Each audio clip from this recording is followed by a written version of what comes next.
The rule is simple and has kept Bane alive for 7 years. Touch no one. He has built a kingdom on the strength of that discipline, conducting war through proxies, signing treaties with gloved hands, taking his meals alone. His court whispers that he is feral, half-mad, burning alive from the inside. They are not entirely wrong. The fire magic suppressed beneath his skin is looking for a door, and the curse provides one. The first bare skin contact with a woman becomes a permanent tether. Soul to soul, magic to magic, life to life. A leash, his enemies call it. A death sentence, his advisors call it. He calls it the only reason he has not yet become his father. Anya Voss calls it an opportunity she did not plan for. She is balancing a silver tray, watching a knife she has seen before destroy everything she loved, and making a decision that takes approximately 1 second and will cost her the next several years of her life. She shoves a king. Skin meets skin.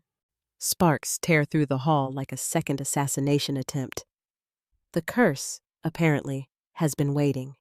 The trick to being invisible, Anya had learned, was to never stop moving.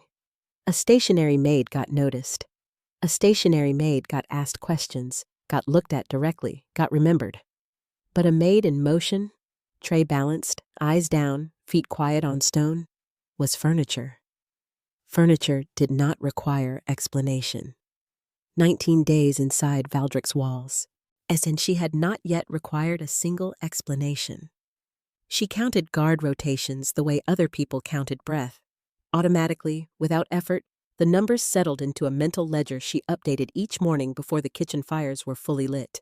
North corridor, 4-minute gap between the third and fourth watch during the hour before dawn. Vault level, 2 guards, rotating on the quarter hour. But the eastern post ran consistently 3 minutes late because the guard stationed there had a bad knee and took the long stairs slowly. She knew this because she had watched him for 11 days. She knew the slight hitch in his gait, the way he favored his left side on the descent. She had noted it the way her father had taught her to note everything, not with sympathy, but with precision. Sympathy was a distraction. Data was a door. The vault itself would take 11 more days. She needed a secondary access credential, which meant getting close enough to the senior steward's keyring to make a wax impression, which meant building a pattern of legitimate presence on the lower level, which meant patience she was running out of. She scrubbed the corridor floor outside the East Wing records room and did not think about patience. The journal was the one thing she had brought that she should not have. Every other trace of Anya Voss, disgraced scholar, daughter of the burned, wanted in 2 provinces for crimes against royal archival law, had been stripped and replaced with the persona of a replacement maid, vouched for by a network of displaced academics who traded in exactly this kind of careful fiction.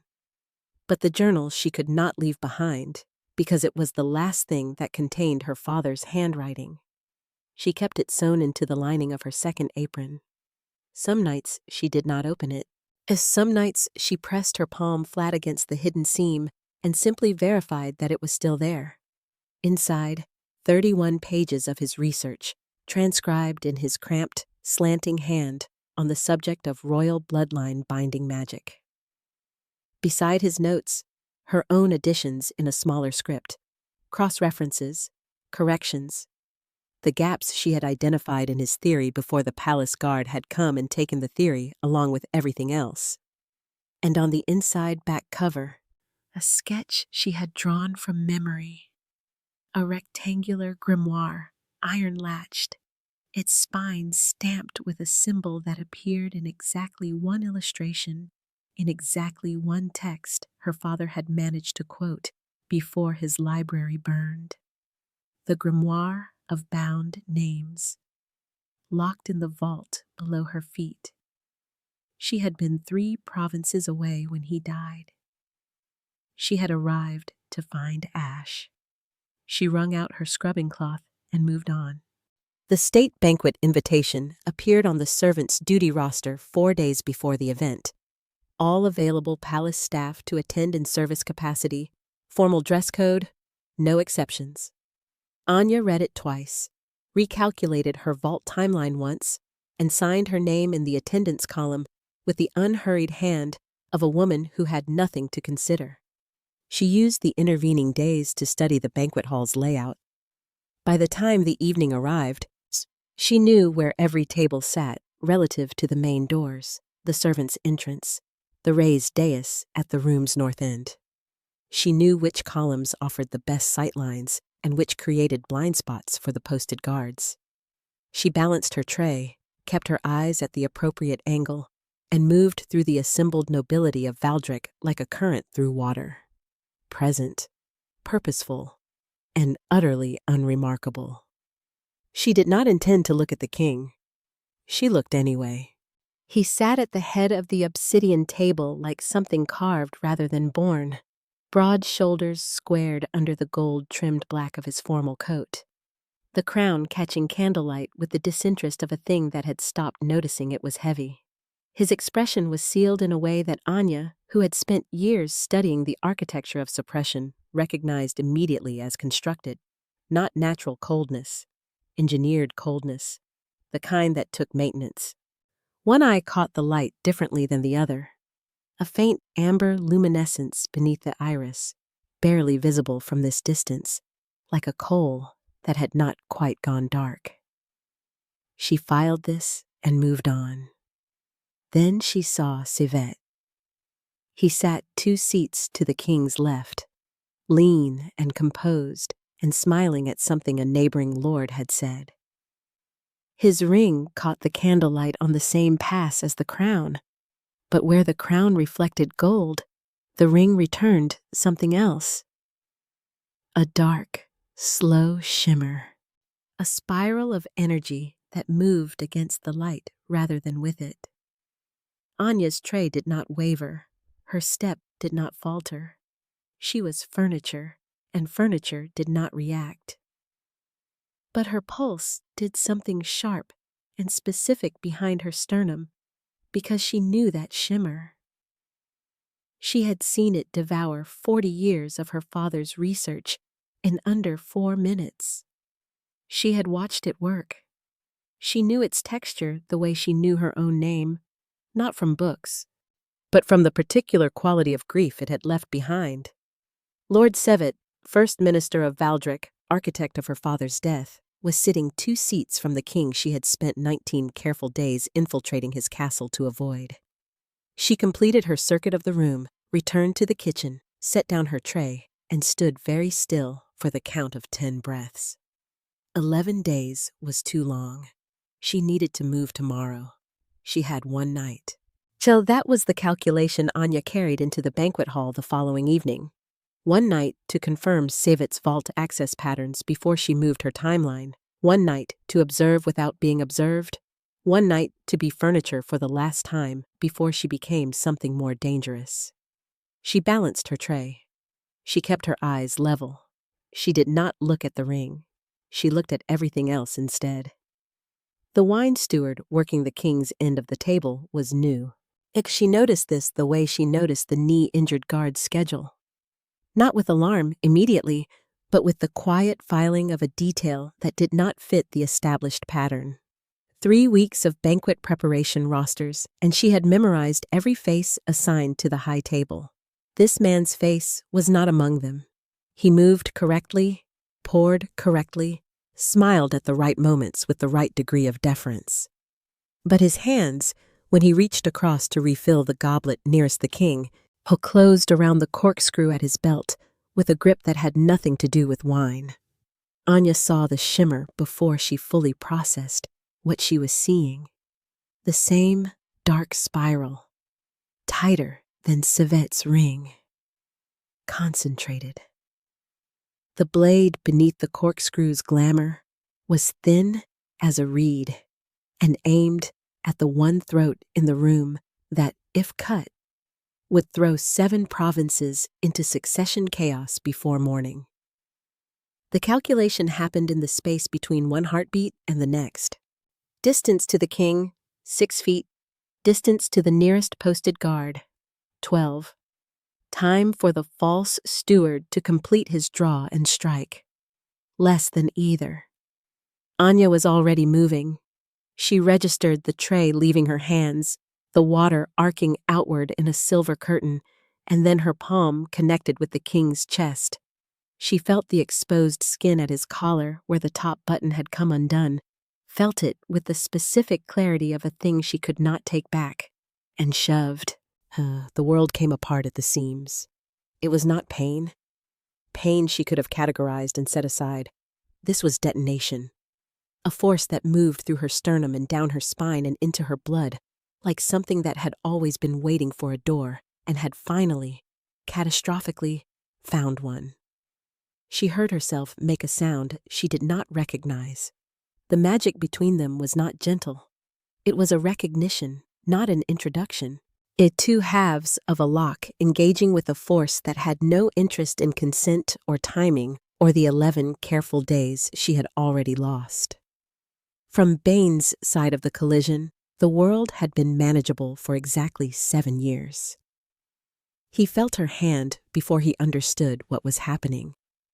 Registered the bare skin contact with the specific full-body alarm of a man who had structured his entire existence around preventing this single category of event. The seal he maintained on his own magic, the one that required his constant attention, the one he had rebuilt from scratch every morning for 7 years like a wall against a tide. Fractured. Not slowly. Not in a way that gave him time to brace. It fractured the way ice fractured under sudden weight, all at once, from the center outward. He felt the bond write itself into him with the finality of scar tissue. Then he looked down at the woman who had just destroyed his careful, necessary 7-year silence, and registered 3 things in rapid succession. She was falling. There was a glamored blade spinning across the floor where a false steward had just been tackled by his actual guards, and she had put herself between the blade and his throat without knowing him at all. He caught her before the guards reached her. He did not think about it. His hands found her arms, and he held her upright, and the court went so silent he could hear the candles. In 7 years, and no one had seen him touch another person voluntarily. In 7 years, no one had reason to observe what happened to his expression when he did. Several of his advisors would later describe it differently. Shaken, one would say. Unrecognizable, said another. But the most accurate account came from a junior diplomat standing near the eastern column who would write in her private correspondence that the king looked like a man who had just heard news he had stopped believing would ever arrive. As Sevet, across the room, was perfectly composed. He watched with his hands folded and his ring dark, and his face arranged in the expression of a concerned minister. Anya, half upright in the king's grip and still reverberating from the bond's impact, found him in the crowd anyway. Their eyes did not meet. She did not allow it. She had more pressing problems. The guards arrived in force, and the room began moving again. Voices, orders. The scrape of chairs on stone as nobles stood and clustered and assessed. Bane said something in a low voice that cut through the noise without volume, the particular authority of a man who had never needed to shout. He released Anya to a guard's custody, but not the dungeon-bound grip. The escort grip, the one that meant something different. She was taken to the royal physician's wing. She noted this with the part of her mind that was still functioning analytically, which was doing its level best to operate above the part that was still reverberating from an ancient curse's permanent rewrite of her nervous system. The physician's wing, not the cells. Every person who had watched the king's hands find a maid's arms in the middle of a state banquet was also noting this distinction, drawing their own conclusions, and arriving at the same alarmed destination. Yet the bond had a 12-hour-old existence and had already rearranged the court's entire political landscape. Anya stared at the physician's ceiling and began recalculating everything from the beginning. He came at dawn. Anya heard him before the door opened. Not the footsteps, which were nearly silent for a man of his size, but the awareness. A directional pull, faint as compass north, as that had been present since she'd opened her eyes in the physician's wing and had not abated through the hours of examination. The physician's careful non-questions, or the 2 guards stationed outside her door, who changed rotation at precisely the intervals she'd already memorized. The pull said, north-northeast, moving closer, unhurried. She was sitting upright when the door opened. Hands folded in her lap, back straight, the physician's borrowed blanket folded neatly at the bed's foot. She had already catalogued the room's 2 windows. The eastern one painted shut, the western functional but overlooking a guard post, and the door's single-hinge construction, which meant it opened inward and could be blocked but not barricaded. She had also located her confiscated tray in a cabinet beside the supply shelf, which was not useful yet but filed regardless. The king filled the doorframe the way architecture filled space, not imposing exactly, but structurally significant. All black coat, fresh from the one he'd worn last night, gold at the cuffs. Gloves. Both of them, fitted dark leather, every finger covered. 2 guards at his back, who arranged themselves with the practiced efficiency of men who had done this before, though Anya suspected the circumstances were rarely quite like this. He looked at her sitting upright in the medical bed, and something moved through his expression too quickly to name. He had expected something else. She filed this. Your name, he said, according to the household roster, is Mira Fenn. You have been employed here for 19 days. You have no prior palace service record. He stopped. The pause was deliberate, an invitation to fill it, designed to see what she reached for. That is where the documentation ends. That is where I began, Anya said. Names can be borrowed. So can positions. She kept her voice even, her hands still. Someone held mine before me, and I was told she left voluntarily. She did. His eyes moved across the room with the same cataloging efficiency she'd been employing, and she recognized the pattern of it. Not a king inspecting a room, but someone who had been trained to read spaces the way she'd been trained to read texts. What I find more relevant than her departure is why someone with your bearing, your diction, and your apparent familiarity with court-level threat assessment was carrying a serving tray. Anya considered 3 responses and selected the one that was true without being complete. The tray was available. The position was available. I needed to be inside these walls. For what purpose? Personal business. The temperature in the room, already cold from the early hour, did something more pointed. He moved to the chair beside the supply cabinet, did not drag it, did not ask permission. I simply repositioned it with one gloved hand and sat with the unhurried authority of a man for whom all spaces were equally his. Up close, the amber luminescence in his left eye was clearer. Not a trick of candlelight. Something structural, something held down. She understood constructed containment. She had spent 2 years building her own. Personal business, he repeated, with the precise flatness of someone who had heard better lies from more experienced liars and found them all equally unimpressive. A woman with falsified credentials and an apparent ability to identify a glamoured blade at 20 feet has personal business in my palace. I noticed the shimmer on the glamour. That is a trained skill, not a remarkable one. It is remarkable enough that my own posted guards missed it entirely. She had no good answer for that, so she offered none. He watched her not answer with the focused attention of a man recalibrating, and she watched him watch her, and somewhere in the architecture of his carefully maintained coldness, she could see exactly where the seams were, where the construction showed its own edges. Not weakness, nothing so simple, but the specific strain of a structure holding more weight than it was designed to carry indefinitely. She found this professionally fascinating and immediately inconvenient, because she did not need to find the king of Valdrek interesting. She needed to find the vault. "You are not a maid," he said. "No? You are not going to tell me what you are?" "Not yet." The qualifier landed between them. He noted it. She saw him note it, and did not press, which told her something more useful than any answer she might have extracted through direct question. A man who did not press when he had every institutional right to do so was either strategically patient or genuinely curious. Both options were more complicated than a cold king who simply wanted a confession. He stood. The interrogation, such as it had been, was apparently complete, or rather restructured into something neither of them had named yet. He moved toward the door and stopped with his back to her, one gloved hand resting on the frame. "The physician's wing is in the southeast corridor," he said. "Second level.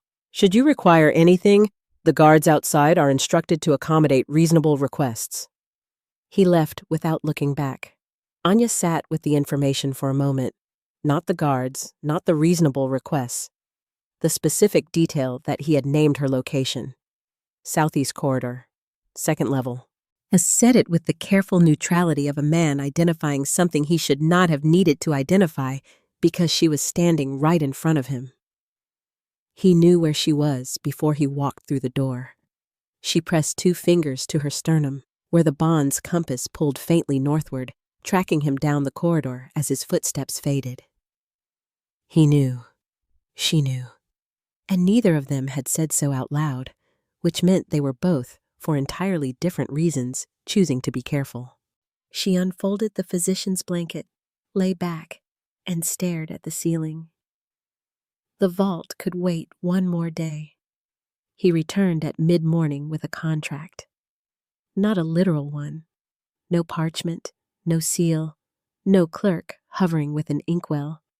But the meeting had that quality regardless. He dismissed the guards with a single gesture, closed the door himself, and sat in the same chair he'd occupied at dawn, with the posture of a man who had spent the intervening hours making decisions and had arrived at the end of them. Anya had spent the same hours thinking. She was ready. "You have 2 available futures," Bain said, without preamble. "The first, I report your infiltration to the court council. Falsified credentials and unauthorized palace access carry a minimum sentence of 2 years in the provincial detention facilities, a pending investigation into your actual identity and intent.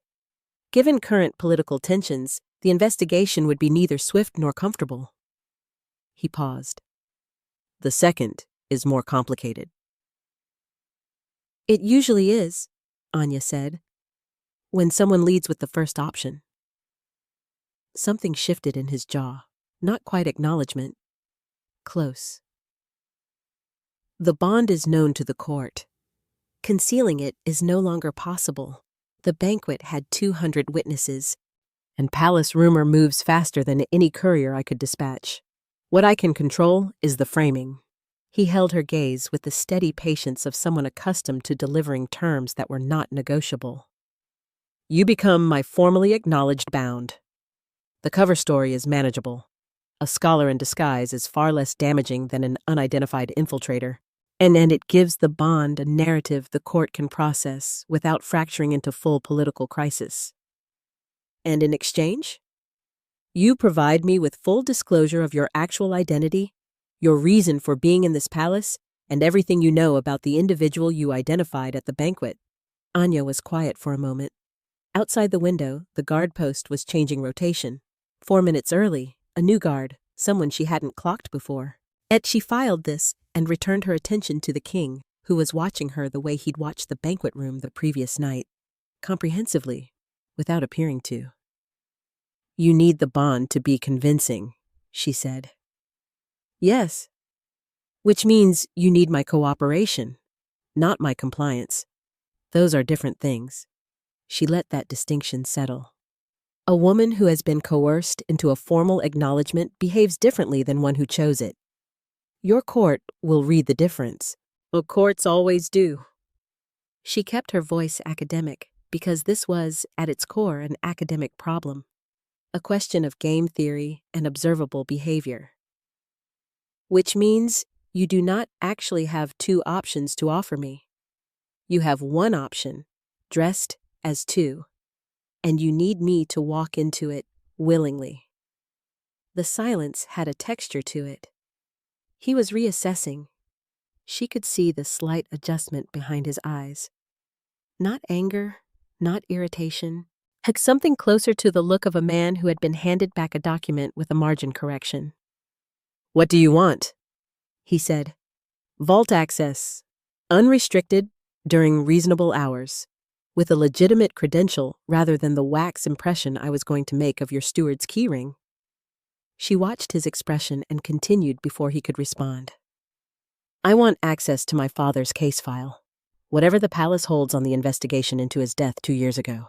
And I want the terms of this arrangement to be honest in private, even when they are performed in public. I will not pretend with you behind closed doors. I find it exhausting, and I am not good at it." "You are an exceptionally good liar," he said. "I am an exceptionally good editor of truth. There is a difference." She folded her hands in her lap. "Those are my terms." He was quiet for long enough that she counted it. 12 seconds, which in a negotiation was not silence but thinking. And thinking meant the terms were being taken seriously rather than dismissed. "Your father's case file is sealed under council authority. Accessing it creates a record. Then access it through a channel that does not. You are asking me to circumvent my own council's archival protocols. I am asking you to use resources I do not have, in exchange for resources you cannot manufacture." She met his gaze directly. "You need a bound who can function in court without your supervision. I'll read a room accurately and provide you with whatever I know about the person who just tried to have you killed. I need a vault credential and a sealed file. This is not an unreasonable trade." Bain looked at her for a moment with an expression she could not fully categorize. Not the sealed blankness he wore for the court, but something more internal.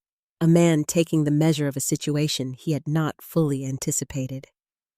Then he stood, and the negotiation was apparently over. "Vault access will be arranged under the cover of research duties, appropriate for an acknowledged bound with scholarly credentials. The file will come through a private channel within the week." He moved to the door and stopped with his hand on the frame. The same position as that morning, she noticed, a habitual pause point. "In public, you will conduct yourself as someone who chose this. In private, I will not require performance." He said this last part with the careful neutrality of a man reading a clause from a contract he found faintly uncomfortable. "Those terms are acceptable."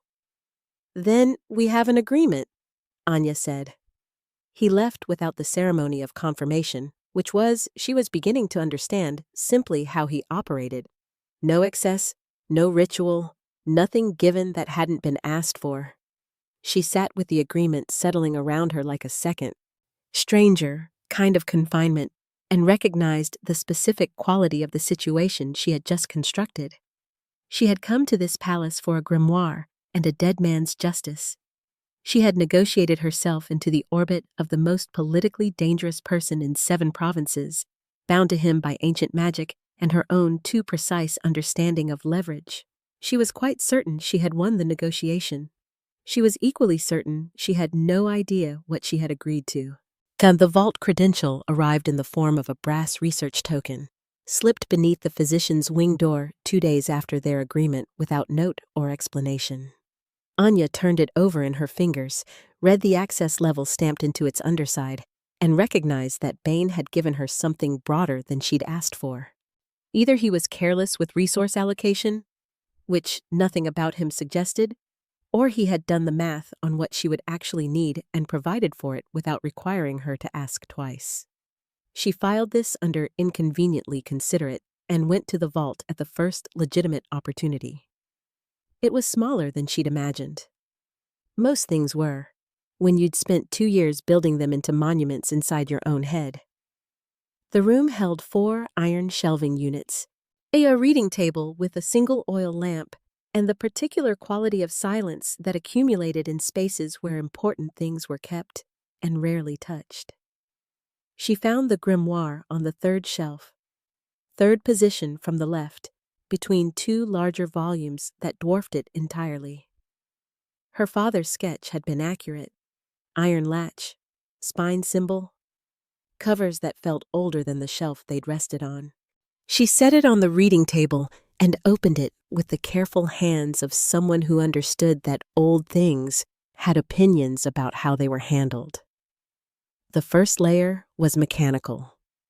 The curse's architecture, written in a formal, magical notation she recognized from her father's research.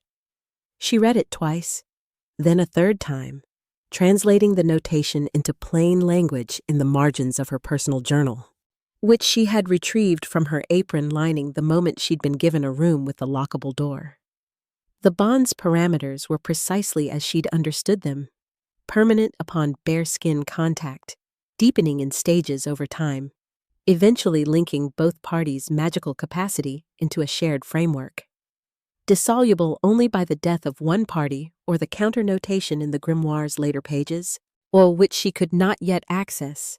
The 2nd layer was sealed beneath a magical lock she would need significantly more time to identify and open. But it was the curse's origin notation that made her stop.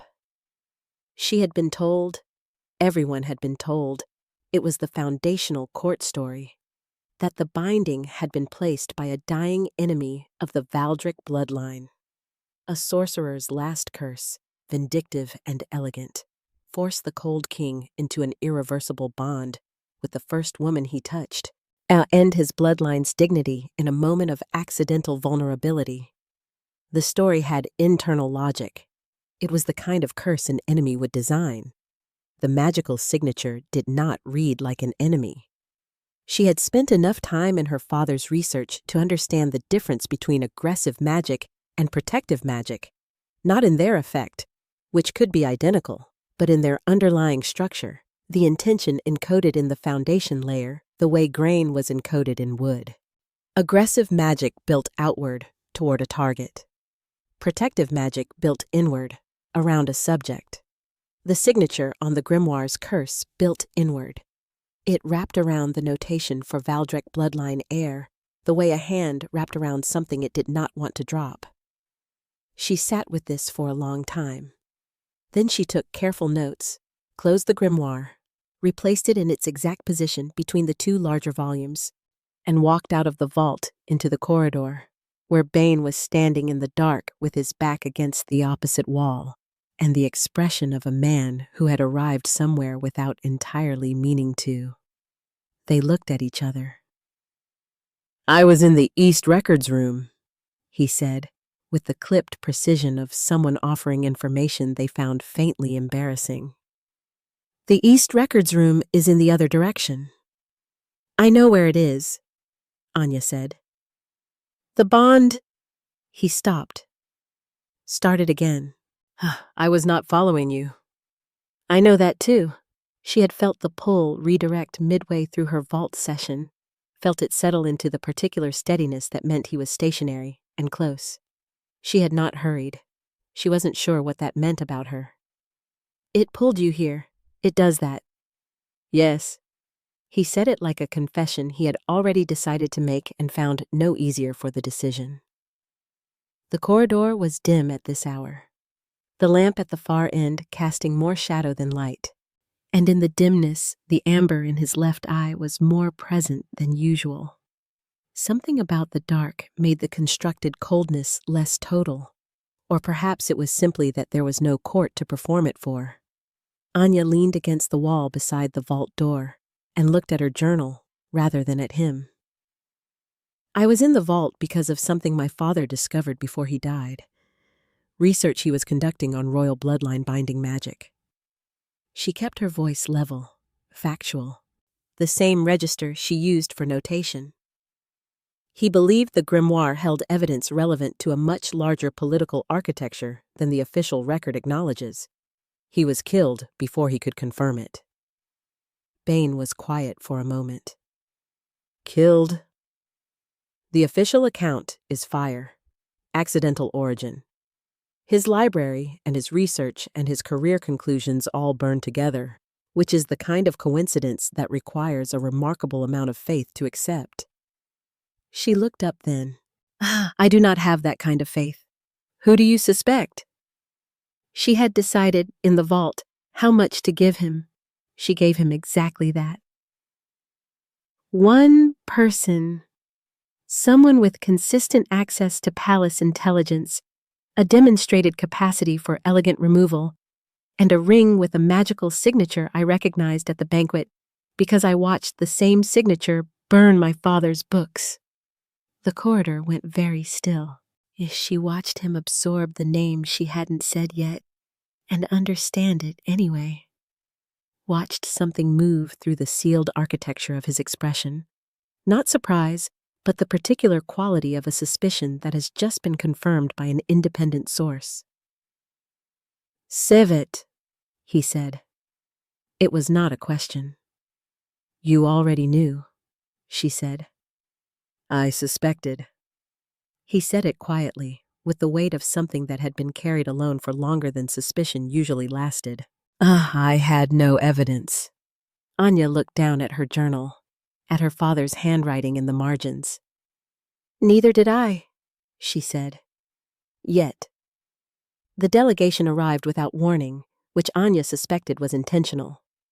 3 noble houses, 7 representatives, 2 of them with enough combined land holdings to destabilize the kingdom's eastern trade routes if they chose to be difficult about it. They arrived at the 3rd hour after midday and requested. The word the chamberlain used was requested, which in court language meant demanded with the thin veneer of protocol, a formal presentation of the king's bound before the day's end. Word had moved faster than even Anya's most conservative estimate. She had approximately 4 hours to become someone the court of Valdrek could look at without deciding to start a succession crisis. The dress was assembled by the head seamstress in 2 hours and 40 minutes, which was either a remarkable professional achievement or evidence that someone had anticipated this eventuality and prepared accordingly. Anya did not ask which. The result was structured dark blue, minimal ornamentation, nothing that tried too hard. She had specified this to the seamstress with the same precision she used for everything. Because a dress that tried too hard would read as performance, and performance was exactly what this could not appear to be. She was standing at Bane's left when the delegation entered the formal receiving room. She had chosen the left herself, positioning them at the door with the studied casualness of someone who had simply arrived there naturally before the delegation's lead representative, Lord Aldrich Vane, Eastern Coalition, land-rich and opinion-rich in equal measure, had finished his opening genuflection and looked up, expecting to find a minor highborn daughter in a borrowed gown. He found Anya looking back at him with the patient attention of a woman who had catalogued his political affiliations, his financial entanglements, and his recorded position on royal succession law before he'd cleared the doorway. The pause before he spoke lasted 1 second too long. My Lord King. Vane's gaze moved between them with the visible effort of a man recalculating an entire prepared speech. We had understood the bond to be, that is, the circumstances at the banquet suggested. The circumstances at the banquet, Anya said, with the mild precision of someone clarifying a minor factual error, were an assassination attempt, a curse activation, and a rather significant amount of spilled water. I can understand how the details became compressed in the retelling. She let a pause rest there, not long enough to be rude, long enough to be noted. I am Anya Voss. My father was scholar archivist Devrin Voss, appointed to the Valdrek Research Commission 14 years ago. I believe you were on the allocation council that year, my lord. You voted in favor of his appointment. A slight tilt of her head. It is a pleasure to finally meet. Vane had the specific expression of a man who had come prepared to be dismissive and found the ground shifted under the attempt. Beside her, Bane said nothing. He did not need to. He let her work and watched the room the way he always watched rooms. Comprehensively, without appearing to. And when the delegation's second representative, a woman named Duchess Farrow, whose land bordered the palace's southern territory, shifted her weight toward a harder line of questioning about the bond's legal standing, Bane spoke for the first time. "The bond's legal standing," he said with the quiet finality of a door closing, "is not a matter under council review. It is a matter of ancient covenant law, which supersedes noble delegation authority by several centuries. Oh, if the Duchess requires the relevant statutes, my legal scholars will have them prepared by morning." He paused. "Is there anything else?" It was not a question. Duchess Farrow understood this and retreated behind the polished armor of formal courtesy. The presentation lasted 40 minutes. They filled it in a pattern that neither of them had designed, and both of them executed without discussion. Anya moving into the diplomatic spaces Bane's coldness left open. But Bane closing down the political angles Anya's civilian status couldn't block. When Vane tested the edges of her background with a carefully phrased question about scholarly credentials, she answered with enough specific academic detail to make credibility feel like the least interesting thing about her. When a junior representative tried to reframe the bond itself as a potential security vulnerability, Bane looked at him with the amber-lit patience of someone identifying a chess piece that had overestimated its own range, and the junior representative found something else to say. Across the room, Lord Sevet stood with the other senior advisors and watched all of it with his hands folded and his ring dark and his face arranged in the considered expression of a man performing mild concern while actually performing rapid mathematics.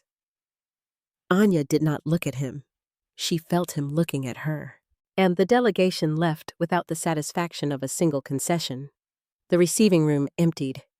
Bane stood at the window with his back to the space, watching the delegation's carriages cross the courtyard below, and Anya was gathering her notes from the side table when he spoke. "You did well." She went still for a moment. Not from surprise exactly, but from the specific quality of it. 4 words, delivered without inflection, and yet she understood from everything she had catalogued about him in the past week that this was not a small offering. "Your court is terrified of you for the wrong reasons," she said. He turned from the window. "Explain." They watch the cold. They calculate around it, maneuver against it, try to find the edges of it. She set down her notes and looked at him directly. "The cold is a surface. What is underneath it is significantly more dangerous. And you are letting them watch the wrong thing." She kept her voice even, academic, the same register she used for vault notation. "They should fear how intelligent you are.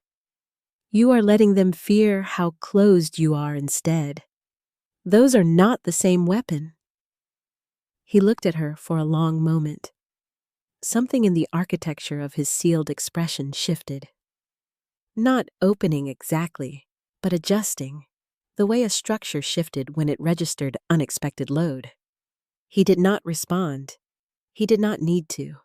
She had already seen the answer in the adjustment, and she filed it carefully in the section of her mental ledger she had not planned to open for him. She was running out of sections she had planned to keep closed. She felt the wrongness before she saw it. 3 days after the delegation, Anya had established a working routine. Vault in the morning, research compilation in the afternoon. Public appearances with Bane calibrated to whatever the court required that day. It was functional. It had the clean, manageable quality of a system operating within understood parameters. She had begun to trust the parameters, which was, she recognized in retrospect, exactly when parameters failed. The wrongness was environmental. A smell first, something alkaline beneath the lamp oil in the lower corridor outside the vault level, and then the silence, which had the specific total quality of silence that had been constructed rather than arrived at naturally. She stopped walking. I counted 3 seconds, identified the lamp at the corridor's far end as newly replaced. Its light slightly wrong in color, too blue at the edges, the particular tint of a flame burning through a magically treated wick. A light trap. Her father had written about them. An environmental hex that activated on proximity, triggering when a specific individual crossed the boundary of its ignition radius. She had read the theory. She had never seen one deployed. She turned to leave the way she'd come and found the corridor behind her, already shimming with the same blue-edged light blooming from a second source she hadn't marked on entry. Both directions sealed. The ignition radius was the space between them. She was already inside it. The assassin materialized from the wall, a glamour dissolving, a figure in dark clothing with a different quality of darkness around their hands, the kind that moved. Anya did not wait for orientation. She dropped, Cole went sideways, and put the corridor's single structural pillar between herself and the hands, buying herself 4 seconds and using 3 of them to identify everything within reach that was real and unenchanted. Stone floor, iron wall bracket, her own journal, hardcover, in the satchel at her hip. The satchel she swung first. Not as a weapon, but as interference, disrupting the assassin's line. And in the fractional opening, she got her back against the wall bracket and wrenched it free from its mounting. Iron, unenchanted, approximately 14 inches. Her father's research on light traps had included one critical detail. The trap required a sustained magical channel between the 2 ignition sources to maintain its boundary. Interrupt the channel and the boundary collapsed. The channel had to be anchored to something physical in the environment. The lamp. The replacement lamp with the blue-edged flame, newly installed, positioned precisely. She threw the bracket at it. Her aim was accurate, and the lamp shattered and the boundary flickered, 1 second, maybe less, and the assassin adjusted faster than she'd anticipated, the dark around their hands reaching rather than striking, a net rather than a blade, and it caught her left arm from wrist to elbow and burned with the cold specificity of magic designed to incapacitate rather than kill. She needed to be alive for the bond's dissolution. She understood this with the clinical detachment of someone who had stopped having the luxury of panic. The door at the corridor's end came off its hinges. Not opened, off its hinges. The frame cracking outward, stone fragmenting, and Bane coming through the gap with fire-breaking containment at his hands in short, violent bursts that he was visibly fighting to direct rather than release entirely. The amber in his eye had gone full gold. The cold expression was gone. What was underneath it was not fury. It was something more fundamental than fury. Something older.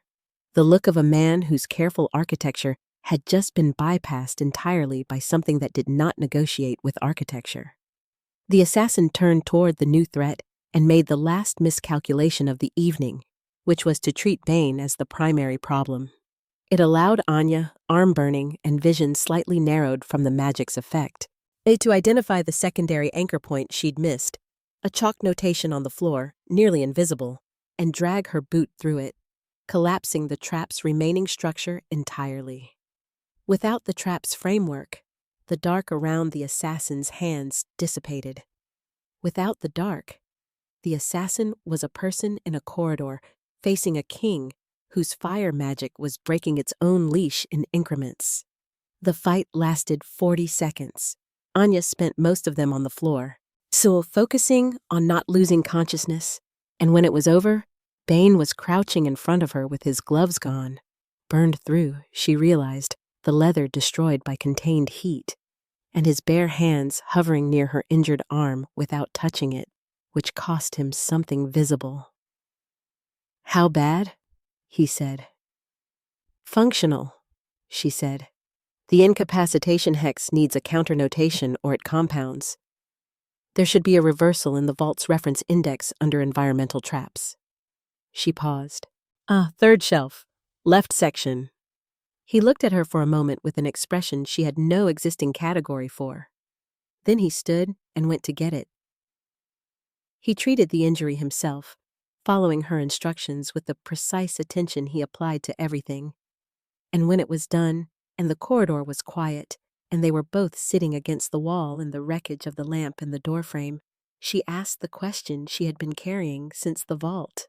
How long have you been containing it alone? He did not ask what she meant. 7 years. She did the arithmetic against what she knew of him. His age, the date the curse had been spoken, how old he would have been when he'd built the seal. She arrived at a number and went quiet. Not because she pitied him. Pity was simple, and this was not simple. This was the particular weight of understanding exactly what 7 years of solitary containment of something that large had cost, and finding that the weight of it was heavier in her chest than she had any prepared framework for. He watched her be quiet about it and said nothing. She found, for the first time in 2 years of solitary pursuit, that she did not want to be the only person in the corridor. The second layer of the grimoire took her 11 days to unlock. She worked in the vault during the early hours, before the palace fully woke, how with the oil lamp turned low and her father's notation system spread across the reading table in careful sequence. The lock was not mechanical. It was recursive, folding back on itself in a pattern that required the reader to demonstrate comprehension of the first layer before the second would surface. She had seen similar constructions in her father's research on protective archival magic and texts designed to withhold themselves from anyone who approached them with the wrong quality of attention. You could not force this kind of lock. You had to earn it. She earned it on the 43rd day after the banquet, on a morning when the frost had come early and the vault held the particular cold that had nothing to do with temperature. The second layer surfaced like something rising through water. New text emerging in the margins of pages she had already read. Filling spaces that had appeared blank, a hand she did not recognize writing itself into existence between her father's notation and her own. She read the first paragraph and stopped breathing for a moment. Read it again. Then she sat very still for the count of 10 and began the translation with the careful hands of someone handling something that could not be put back once it was fully opened. She found Bane in his study 2 hours later. He was at the window. He was often at the window. And she had learned it was where he went when the court had been particularly demanding and the cold required active maintenance. He turned when she entered, registered her expression, and closed the document he'd been reviewing with the unhurried attention of a man who understood that what she was carrying required space. "Sit down," she said, which was not something she had ever said to him before. He sat, which was not something she had anticipated, and she understood that he was reading her the way he read rooms, comprehensively, and had decided that whatever she had brought warranted the accommodation. She set the grimoire on the desk between them, opened to the second layer's first page, and told him what she had found. She had decided, walking from the vault to the study, to be direct, not clinical. She knew the difference now, had learned it somewhere in the corridor after the second assassination attempt, but honest. With the particular care of someone delivering information they wished they could soften and had decided not to, because he deserved the full weight of it rather than a managed version. The curse had not been placed by a dying enemy. The magical signature, fully visible in the second layer, belonged to the last queen of Valdric, his mother. The notation confirmed her identity with the specificity of a formal archival record, not an accident, not ambiguity, a deliberate authentication. She had written herself into the grimoire's deepest layer with the intention of being found, eventually, by someone who knew how to look. Anya told him this and watched him receive it. the cold did not crack. She had seen it absorb political threat and physical danger and the revelation of a conspiracy years in the making, and it had bent, but held. This was different. This moved through the constructed architecture the way water moved through stone, not breaking it, finding the spaces between. And the cold did not crack so much as it dissolved, briefly and completely, and what was underneath was not what she had expected. She had expected anger. She had prepared for anger, had her response to it already constructed. The careful academic framing that acknowledged his right to it while holding the evidence steady. What she found instead was exhaustion. Something young, something that had been running for 7 years against an enemy that had not existed, carrying a resentment built on a story that had been entirely and deliberately false, and had arrived now at the moment of discovering this with nowhere to put the weight of it. He did not speak for a long time. She did not fill the silence. She had learned, across 43 days in his orbit, that his silences were not absences. They were where he did his most significant thinking, and interrupting them was the conversational equivalent of closing a book mid-sentence. When he finally spoke, he asked only one question. Did she know I would resent it? Anya looked down at the grimoire, at the Queen's handwriting in the second layer's final notation. A single line, set apart from the formal, magical text, written in a different quality of ink. More personal. The kind of thing written not for the record, but for the eventual reader, the specific one she had designed this entire construction to reach. Anya read it to him. Yes, she knew. She did it anyway. Well, because she knew you would survive anything you were angry at, and nothing you were unprepared for. The study was very quiet. Outside, the frost had not lifted. The window Bane usually stood at held the pale, flat light of a winter morning that had decided not to fully arrive. She watched him sit with his mother's words in the space between them, and felt the weight of what it meant to be handed the truth about a grief you had been carrying in the wrong direction for 7 years. She did not offer comfort. She did not have the language for it, and suspected he would not receive it if she did. What she offered instead was presence, staying in the chair across from him, not moving, not retreating to her notes or her notation, simply remaining in the room with the full fact of what they had just uncovered. The silence that followed was unlike every silence that had come before it. Those had been managed, deliberate spaces, controlled distances, the silence of 2 people maintaining careful perimeters. This one was different. It held something that perimeters were specifically designed to keep out, and neither of them moved to rebuild them. She was not sure afterward which of them had decided not to. They moved on a Tuesday, which was Anya's idea. Tuesdays were when Savet conducted his weekly financial reviews with the palace's trade ledger keepers. 2 hours in the Eastern Records Room, his attention divided. His personal staff redistributed to administrative tasks. 2 hours in which his network of watchers was at its thinnest. She had mapped this pattern across 6 weeks of observation and presented it to Bane with the specific economy of language she used when the evidence was sufficient to make argument unnecessary. He had looked at the timeline, looked at her, and said, "Tuesday, then." They began with the collaborators. Because collaborators were the structure's load-bearing points, remove them and the weight redistributed in ways Savet could not quickly compensate for. Bane moved through his counsel with the quiet precision of a man who had been cataloging inconsistencies for longer than he'd admitted, cross-referencing Anya's financial analysis against his own political intelligence, identifying the 3 members whose voting patterns had been shaped by something other than ideology. The removals were formal, documented, and conducted before Savet's Tuesday review had concluded.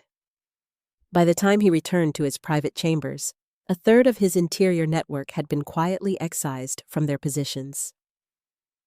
The financial threads took longer. Anya worked through the secondary ledgers that Bain's access opened to her, tracing the money's movement through a chain of holding accounts that had been constructed to look like normal trade revenue. It was elegant work, she acknowledged, one with the reluctant professional appreciation of someone who recognized craft, even in things she found reprehensible. The chain had 17 links and took her 9 days to follow to its terminus. A private account in a provincial banking house, registered under a name that matched no one in the court record, but whose transaction signature matched the financial pattern associated with her father's research commission funding. At the commission that had been defunded 3 months before his library burned. She found this at the second hour past midnight and sat with it for a long time before she copied the evidence and went to find Bain. He was awake. She had stopped being surprised by this. The bond told her his location, and something in his quality of stillness communicated wakefulness, a distinction she had learned to read the way she read notational subtleties. He received the evidence, reviewed it with the lamp turned high, and set it down with the careful deliberateness of a man controlling his response to something that warranted an uncontrolled one. "There is a secondary location," he said. "I have suspected it for some time. A property outside the city, registered to a defunct trade company. I did not have cause to search it without evidence of connection." He looked at the ledger copy in his hand. This is the connection. They searched it the following morning. Bain, Anya, and 4 guards whose loyalty he had verified personally across the preceding weeks. The property was a storage house, unremarkable from the exterior, its interior holding the archived remnants of a methodical operation. Correspondence, financial records, and in a locked secondary room, a collection of confiscated research materials that Anya identified by her father's handwriting before she had fully crossed the threshold. She stood in the doorway for 3 seconds, and then she went in and began cataloging. Bain did not rush her. He stood at her back and watched the room's other contents and gave her the 3 seconds and everything after them without comment, which was, she had come to understand, his most consistent form of consideration. Savette knew by afternoon. She was not certain how. A remaining watcher, a guard whose loyalty had been imperfectly verified, some thread of his network she had not located. It did not matter. What mattered was the quality of stillness that fell over the palace in the hours following their return, the specific absence that preceded escalation, and Bain registering it the same moment she did across a shared dinner neither of them was eating. "He's moving," Bain said. "Tonight," Anya agreed. The grimoire was taken from the vault before midnight. She felt its absence the way she felt the bond's directional pull. Not physically, but as a wrongness in the expected architecture of the space. She went to confirm it and found the vault door intact, the lock uncircumvented, the shelf holding the gap where the iron-latched cover had rested for however many years before she'd found it. Savette had access she hadn't accounted for. Of course he did. He had been building his position in this palace for longer than she had been alive. How she stood in the vault and took a careful inventory of everything she carried in her memory, every notation from the second layer, every line of the Queen's confession, every counter-curse parameter she had translated and cross-referenced and committed to the ledger inside her own mind that no one could confiscate. Then she left the vault and went to find Bain. The first breach alarm sounded as she reached the main corridor. Not a drill. The quality of the sound was wrong for a drill. It was too sustained, and the bond snapped to full alert simultaneously, Bain's location shifting from stationary to moving, converging on her position from the North Passage at a speed that communicated urgency without panic. She heard the outer wall's guard rotation change cadence and understood from the pattern that the breach was not a probe. Savette had committed his forces entirely, burning the last of his subtlety in a single escalation. Bain came around the corridor's turn, and they fell into step without discussion. moving toward the throne room with the synchronized efficiency of two people who had stopped needing to negotiate their directions. Behind them, the outer wall's alarm deepened. Ahead, the throne room doors stood open, lamplight spilling into the corridor like something that had been waiting. Savette was already inside. Savette looked smaller in the throne room than he had at the banquet. This was not a physical fact. He was the same lean, composed figure he had always been, hands folded, ring catching the light from the iron brazier he had positioned at the room's center, with the deliberate staging of a man who had rehearsed this scene. But Anya had spent 53 days learning to read the architecture beneath surfaces, and what she read in Savette now was the particular smallness of a design finally exposed to the dimensions it had always actually occupied. The grimoire was in the brazier, not yet burning. He was holding that, she understood, as leverage. "I considered," Savette said, with the conversational ease of a man who had been waiting a long time to speak plainly, "whether to simply have you both killed. It would have been cleaner." He looked at Bane with the specific expression of someone addressing a problem they had managed for years and found tedious. "But the bond complicates clean solutions. Kill her. The bond's dissolution destabilizes your magic unpredictably. Kill you. She becomes a martyr with access to more information than I can contain." A slight inclination of his head toward Anya. "You did find rather more than I anticipated. Your father was the same way. Thorough to the point of inconvenience." She felt Bane's stillness beside her change quality. Not movement, but intention. The gathered stillness of something about to move. "The grimoire," Savette continued, "resolves the problem. Without it, the counter-curse framework is inaccessible. The bond continues, which keeps you both alive and manageable, but the curse's deeper parameters, the ones that would allow you to actually weaponize your combined capacity, remain sealed." He smiled, which was the least reassuring thing she had seen him do. "I have spent 11 years ensuring this kingdom remains governable. I will spend 11 more if necessary." "You killed her father," Bane said. Not an accusation, a statement on the formal quality of a thing being entered into record. "I removed an obstacle. Devron Voss had decoded enough of the Queen's design to make him dangerous." Savette's gaze moved to Anya with something that was almost professional respect and was therefore worse than contempt. "He taught you well. I underestimated the inheritance." Anya looked at the brazier, at the grimoire's iron-latched cover, the spine symbol her father had sketched in the margins of his research, the thing she had spent 2 years and 53 days and 1 bond and 2 assassination attempts trying to reach. She did the inventory she had done in the empty vault. Everything she carried in memory, every notation, every line of the Queen's handwriting, and arrived at the same conclusion she had arrived at then. "Burn it," she said. Savette paused. "The grimoire," she said, with the even patience of someone clarifying notation. "Burn it if you need to. The second layer is already committed to memory. Every counter-curse parameter, every notation, every word the Queen wrote into the foundation layer. I translated it across 9 days, and I have a precise memory.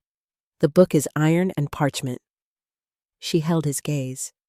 "The knowledge isn't." The composed expression did something it had not done across 53 days of observation. It fractured, briefly, and at the edges. The rapid recalculation of a man whose primary leverage had just been reclassified. He dropped the grimoire into the brazier. The fire caught immediately, the enchanted flame consuming the cover with the dark spiral shimmer she had seen 3 times now and would not see again after tonight. She watched it burn and felt the loss of it as a clean, finite thing. Grief with a known shape, manageable, already processed in advance. Then she turned to Bane. He was already looking at her, not at Savette, Not at the brazier, not at the doors behind which his forces were moving through a palace under siege. At her, with the gold fully present in both eyes now, the seal not broken but set aside, deliberately, consciously. The specific look of a man making a decision that had nothing to do with strategy and everything to do with the 53 days of evidence that had brought him to this precise moment. He reached for her hand, and not because the bond demanded it. The bond had demanded nothing since the banquet. It had pulled and connected and deepened, but it had never required this, had never needed his deliberate, unarmored, glove-free choice to close the remaining distance. He made the choice anyway. His hand found hers, and the contact was nothing like the banquet's detonation. It was a completion. Two frameworks that had been designed for each other across decades, up before either of them existed in the forms they now occupied, interlocking with the quiet finality of a thing that had always known where it was going. The fire magic came up without a fight for the first time in 7 years. Anya took it and shaped it through the counter-curse framework she carried in her memory, the queen's design performing exactly as intended. The fire finding direction, the direction finding purpose, the combined architecture of two people who had each spent years containing themselves alone, suddenly operating as the single system they had been designed to form. It moved through the throne room like a tide, finding its shore. Savet's constructed power collapsed not dramatically, but completely. Every thread of his 11-year design unraveling simultaneously. The dark spiral magic dissolving at its roots. He went to his knees in the quiet that followed. His guards, outside, stood down. It was over before the outer wall's alarm had fully faded. Bane addressed his court 3 days later, in the formal receiving room where the delegation had come and found Anya standing at his left, and decided to be alarmed. The court had rearranged itself in the intervening days. Collaborators removed, loyalties re-examined, the political landscape redrawn by the simple fact of Savet's exposure and the evidence that had followed it into the light. Bane spoke without performance. This was the difference Anya noted from her position at his left. Not the words, which were measured and precise and entirely characteristic, but the quality beneath them. He had stopped maintaining the cold. He was simply himself, which was, as she had told him 6 weeks ago, significantly more formidable than the cold had ever been. He named her co-ruler with the specific, unadorned language of a man stating a fact he had already decided. Not a romance, not a concession, a partnership, acknowledged publicly, built on the evidence of 53 days that had demonstrated beyond reasonable argument what two people could accomplish when they stopped working alone. The court absorbed this with the expressions of people revising significant assumptions. Anya let them revise. She was thinking about the 11 remaining chapters of grimoire notation she had committed to memory and had not yet fully analyzed. She was thinking about the secondary research her father had begun and never completed, which she now had both the access and the authority to finish. She was thinking about the counter-curse's deeper layers, which the queen had designed and which she suspected held implications neither she nor Bane had fully mapped. She was also thinking about the fact that his hand had not left hers since the throne room floor, and that she had not moved it, and that she was not going to. And the vault would be there tomorrow. The curse had not been broken. It had been answered, which was, she understood now, always what it had been asking for. Not dissolution, not defeat. The specific, deliberate choice of two people deciding, with full knowledge of the cost, that the weight was worth carrying together. Outside, Valdrek's bells marked the hour.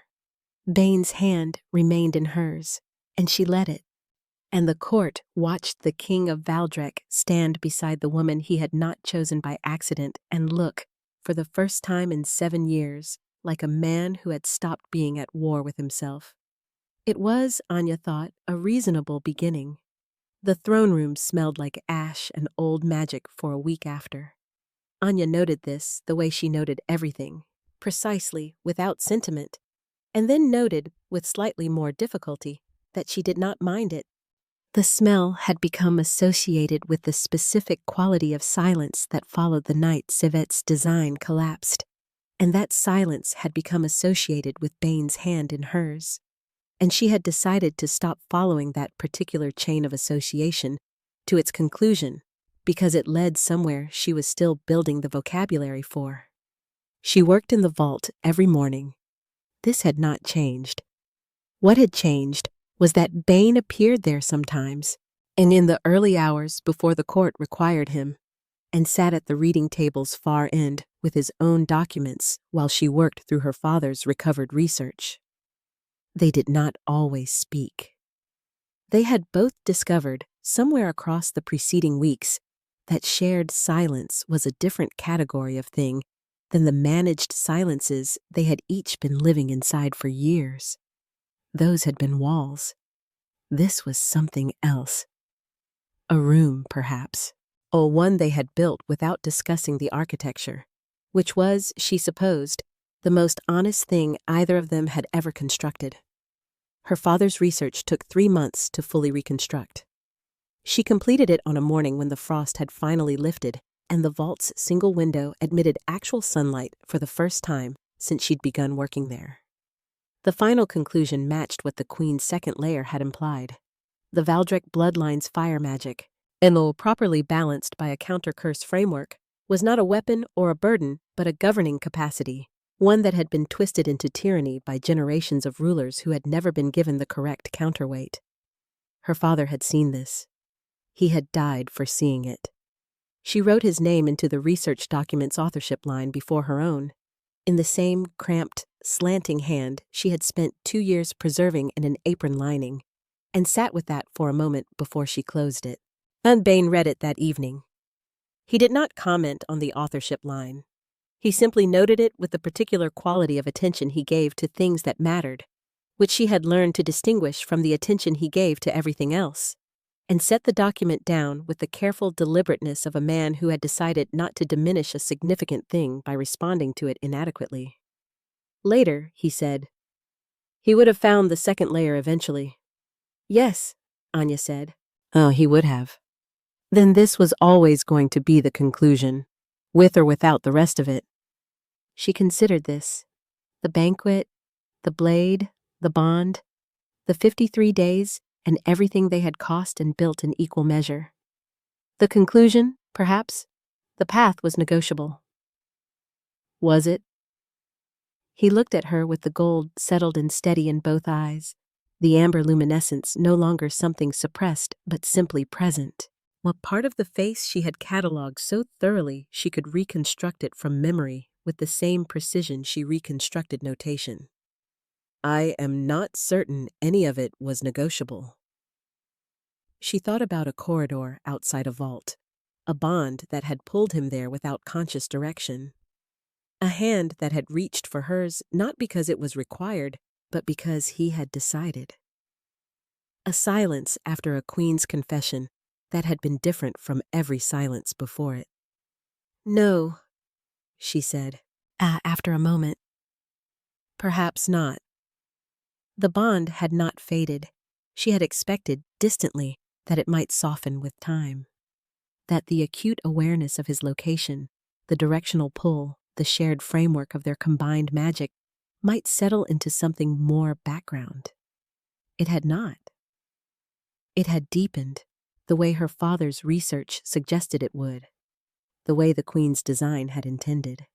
She had stopped thinking of it as a constraint approximately 6 weeks after the throne room and had not identified a more accurate word for what it was. Partnership was accurate but incomplete. The bond was not metaphorical. It was structural, woven into the foundation of both of them, and she had come to understand that this was not a reduction of either of them, but an addition, a third thing, built from the specific combination of who they each were, it that neither of them could have arrived at alone. She still found this academically fascinating. She had also stopped pretending that was the only reason she found it interesting.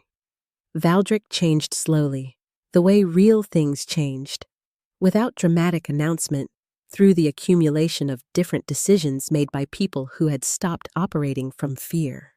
The court recalibrated to a king who led with intelligence rather than cold, and to a co-ruler who could read a room's political architecture faster than most of them could read a letter, and who had the documented research legacy and the personal history to understand exactly what happened to kingdoms that confused power with cruelty.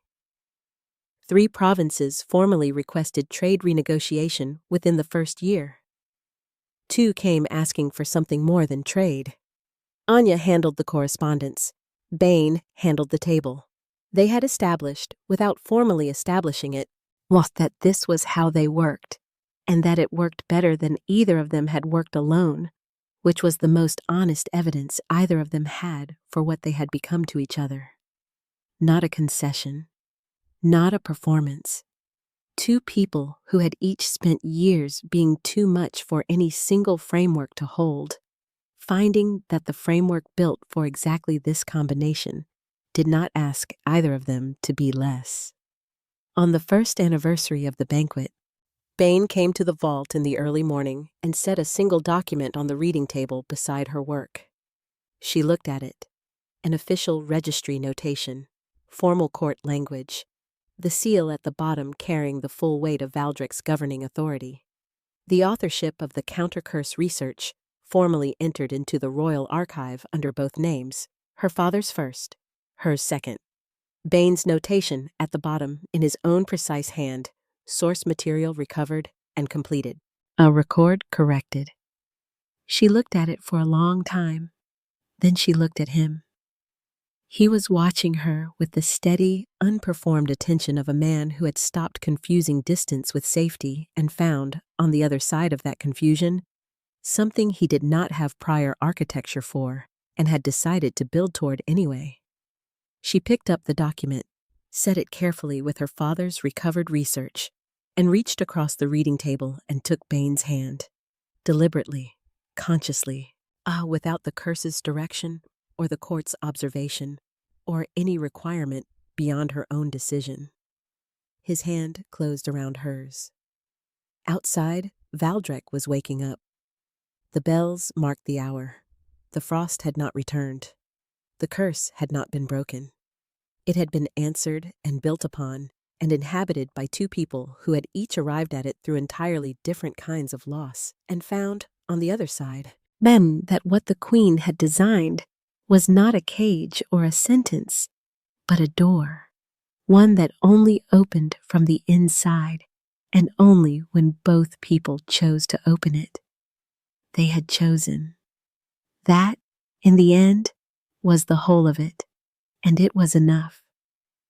If you made it here, through Anya's 19 days of invisible, through the detonation of a curse neither of them asked for, through every silence that was really something else trying to find its name, then you already know what this story was actually about.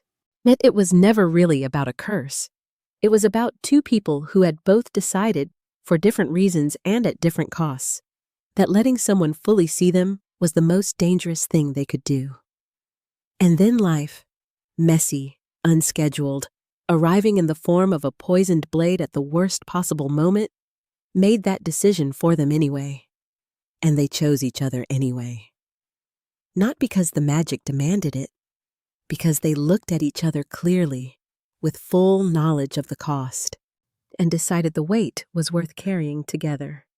If Anya and Bane found their way into something you are carrying, if you recognize the architecture of constructed coldness, or the particular exhaustion of being too much and not enough at the same time, or the terrifying moment of realizing someone has seen you more clearly than you intended, then this story was written for you. You do not have to have it all figured out before you let someone in. Sometimes the curse arrives before the readiness. Sometimes the door opens before you have finished deciding whether to walk through it. Walk through it anyway. If this story moved you, if you laughed, held your breath, felt something shift, Please subscribe and share it with someone who needs a story about choosing to be known. New chapters, new worlds, new characters who are too broken and too brilliant and find each other anyway. We are just getting started. Thank you, and I will see you in my next one.